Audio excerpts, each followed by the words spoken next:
Foreign Minister Penny Wong is urging Australians who want to escape Israel to leave on Wednesday. Kimberly Keynes, The West Australian, Wednesday, the 18th of October 2023, 7:25 a.m. Comments email Kimberly Keynes. Foreign Minister Penny Wong urges Australians who want to escape Israel to take a federal government evacuation flight out of the country today as the situation becomes highly challenging and rapidly changing. Senator Wong said Australia was planning another repatriation flight from Tel Aviv to Dubai on Wednesday but stressed it was subject to security conditions.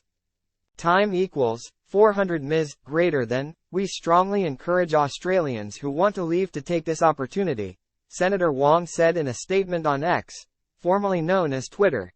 The Australian government is assisting Australians who want to leave the occupied Palestinian territories.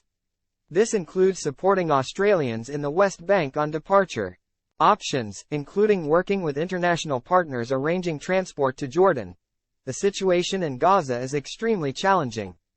DFAT is in direct contact with Australian families seeking to leave Gaza to provide updated advice on options to leave. We support the work of the US, Egypt and others to open the Rafah crossing for humanitarian purposes. More than 200 people rescued from Israel, including 164 Australians, arrived in Sydney on a government flight on Tuesday night and have now been reunited with their families. A second repatriation flight will land in Sydney on Wednesday, carrying another 200 people. More than 1,500 Australians have left Israel and the Palestinian territories after the terror group Hamas attacked Israel on October 7. Israel declared war against the Palestinian militant group. It fought back with its own major attack and cut off food, water, electricity and fuel supplied to the 2.3 million residents of the territory. Home Affairs Minister Clare O'Neil said there were 46 Australians trapped in Gaza with limited access to essential supplies after Israel imposed a total blockade. Around 1,200 people in the conflict zone are in contact with the government, receiving updates about returning home.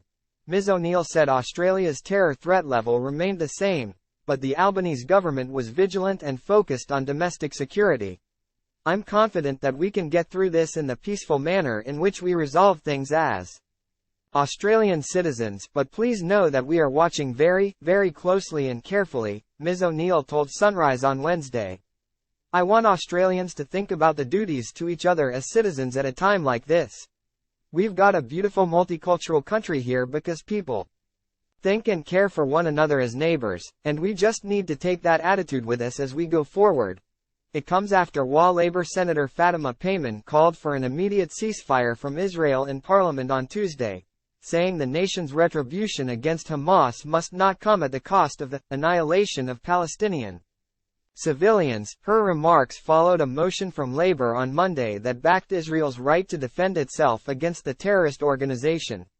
Israeli missiles strike residential dwellings, civilians, multi-story apartments, health facilities and places of worship indiscriminately, killing men, women and children. We must condemn it, Senator Payman told the Senate. The price tag of Israel's right to defend itself cannot be the destruction of Palestine.